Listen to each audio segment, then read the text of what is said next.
உங்களையே நீங்க கேட்டுக்கோங்க. உங்கள ஹர்ட் பண்ற ஒருத்தருக்காக ஏன் இவ்ளோ கஷ்டப்படுறீங்க? அவங்க ரிப்ளை பண்ணுவாங்களான்னு வெயிட் பண்ணி, உங்க நிம்மதிய ஏன் இழக்கிறீங்க? ஸ்டாப். உங்க இதயத்துல இயேசுவுக்கு குடுத்த இடத்த விட, அந்த நபருக்கு அதிகமா குடுத்துட்டீங்களோன்னு எனக்கு தோணுது. மத்தேயு 10:17ல இயேசு ரொம்ப கிளியரா சொல்றாரு.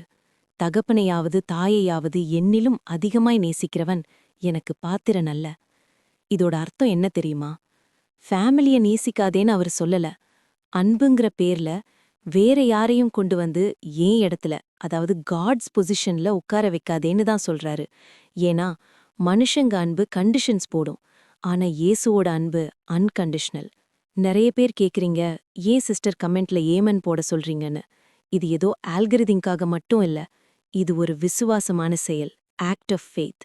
நீங்க அந்த ஏமனை டைப் பண்ணும்போது, ஆமா ஆண்டவரே, இனி நீங்க தான் என் லைஃப்ல ஃபர்ஸ்ட் அப்படின்னு ஒரு விசுவாசத்தோட செய்றீங்க.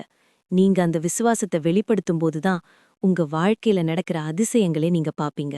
சோ இப்பவே உங்க ப்ரையாரிட்டிய மாத்துங்க. நம்பர் 1, அந்த விசுவாசத்தோட கமெண்ட்ல ஏமென்னு டைப் பண்ணுங்க. நம்பர் 2, அந்த அதிசயத்தை உங்க லைஃப்ல பார்க்க ரெடியா இருங்க.